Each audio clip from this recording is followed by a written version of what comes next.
Корабокрушенец.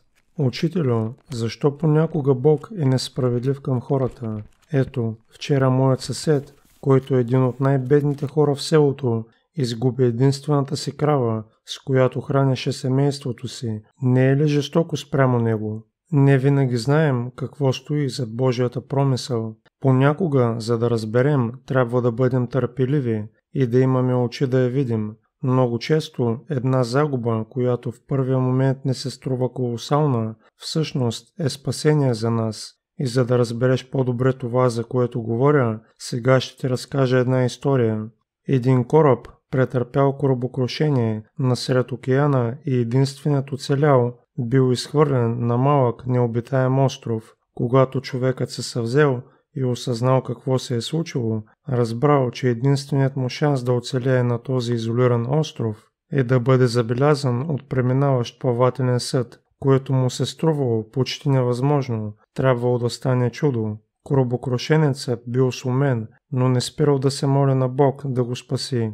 Минали няколко дни, в които той отчаяно се взирал в хоризонта с надеждата да съзре спасителен кораб, но помощ не идвала. Накрая човекът решил да предприеме нещо и да се погрижи за собственото си спасение. Той си построил малка колиба от клони и паднали дървета, за да се защити от дъжда и дивите животни, и тръгнал към вътрешността на острова да търси храна и прясна вода. Докато се лутал из гъстата растителност, се разразила буря, извил се силен вятър, а небето се озарило от ярки светкавици. Когато бурята отихнала и човекът се върнал при своя подслон, видял на неговото място буен огън.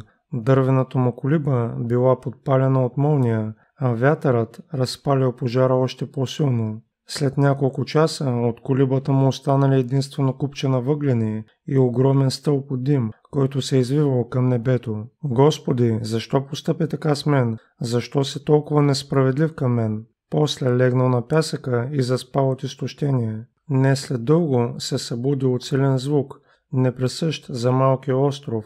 Когато се опомнил, той разпозна звука на корабна сирена, скочил на крака и започнал трескаво да ръкомаха към виждащия се в далечината кораб. След известно време до острова се приближила спасителна лодка с двама моряци. Нещастникът не можел да повярва на късмета си. Чудото се случило, той бил спасен.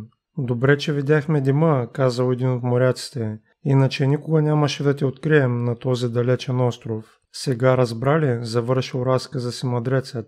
Бог се грижи за нас по най-различни начини, но Божията помощ не винаги идва наготово и като по чудо. Понякога трябва да загубиш нещо, да понесеш своето страдание, да научиш ценен урок. И тогава разбираш, че когато нещо в живота ти гори, неговият пламък може да е нужен, за да освети пътя към истинското ти изцеление. Никога не се предавай, ти не виждаш цялата картина, която Бог е нарисувал. Благодаря за гледането. Ако ви харесват видеоклиповете ми, моля абонирайте се, харесайте и натиснете звънеца за известия, за да получавате известия, когато кача нов видеоклип. Благодаря за подкрепата.